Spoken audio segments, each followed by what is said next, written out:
देखिए फैक्ट्री में मैगी को कैसे बनाया जाता है। क्या मैगी को बनाने में इस्तेमाल की जाती है जानवरों की चर्बी? देखकर यकीन नहीं होगा। दोस्तों, नूडल्स बनाने के लिए सबसे पहले मैदे की फैक्ट्री से मैदा लाया जाता है। बता दें, यह मैदा बनता तो गेहूं से ही है, लेकिन गेहूं का जो सबसे बेकार पार्ट एंडोस्पर्म होता है उससे बनता है, और यही मैदा हमारी सेहत के लिए काफी ज्यादा हानिकारक होता है, जिसे खाने से अक्सर लोग बीमार पड़ जाते हैं। फिर मैदे को फैक्ट्री में लाने के बाद उस मैदे को एक ऐसी मशीन में डाला जाता है जो मैदे को पानी के साथ आटे की तरह गुद देती है, जिस वजह से वर्कर्स का काम काफी आसान हो जाता है। और इस मशीन की वजह से ये काम काफी कम समय में भी हो जाता है, जिससे टाइम की बचत होती है। अब इस प्रोसेस के बाद वर्कर्स इस गुंधे हुए आटे को गोल आकार दे देते हैं और उसके ऊपर वजन भी रख देते हैं, और इस पर वजन रखकर इसे कुछ दिन के लिए ऐसे ही छोड़ दिया जाता है। फिर वजन हटाकर इस आटे पर रिफाइंड या फिर तेल की पॉलिश की जाती है, जिससे यह चिकना हो जाता है। और फिर इसके बाद एक वर्कर इसे बड़ी सावधानी के साथ गोल आकार में कटता चला जाता है। फिर काटने के बाद वर्कर्स इस मैदे को उठा लेते हैं, और इस प्रक्रिया के बाद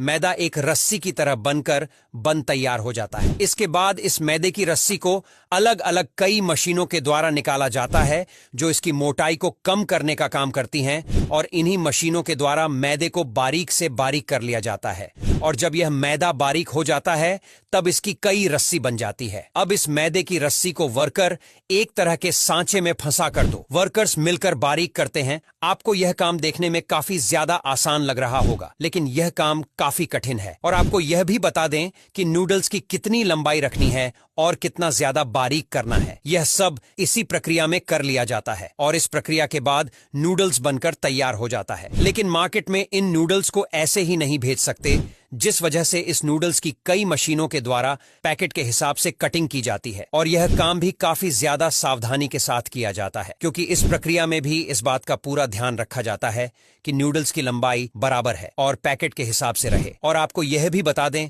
कि इन नूडल्स को पैक करने में भी काफी ज्यादा खर्च आता है। फिर कई मशीनों के द्वारा कटी हुई नूडल्स की अच्छी तरह से जांच की जाती है। फिर नूडल्स को पैक कर दिया जाता है और मार्केट में भेज दिया जाता है। आपको आपकी जानकारी के लिए बता दें कि जो CY हम लोग खाते हैं वह भी इसी प्रोसेस के द्वारा बनाई जाती है। हालांकि उसे बनाने के लिए गुंधे हुए आटे को एक मशीन में डाला जाता है और डायरेक्ट सेवई बनकर निकलती है। जब यह सेवई मशीन से निकलती है तो उसे सूखने के लिए लटकाकर धूप में रखा जाता है, जिससे सेवई सूख कर पूरी तरह से कड़क हो जाती है। और जब यह सूख जाती है तो इन्हें काटकर इनके बंडल बना लिए जाते हैं, और इन सेवई को पकाने के लिए इनके पूरे के पूरे बंडलों को भट्टी में सारी रात के लिए डाल दिया जाता है, जिससे यह बनाकर पूरी तरह से तैयार हो जाती है। आपने कई बार सुना होगा कि नूडल्स बनाने के लिए सुअर या किसी जानवर की चर्बी का इस्तेमाल किया जाता है। तो आपको बता दें, कई सारी ऐसी कंपनियां हैं जहां पर नूडल्स बनाने के लिए जानवरों की चर्बी का इस्तेमाल होता है। जी हां, आपको जानकर हैरानी होगी कि जो लोग नॉनवेज के शौकीन होते हैं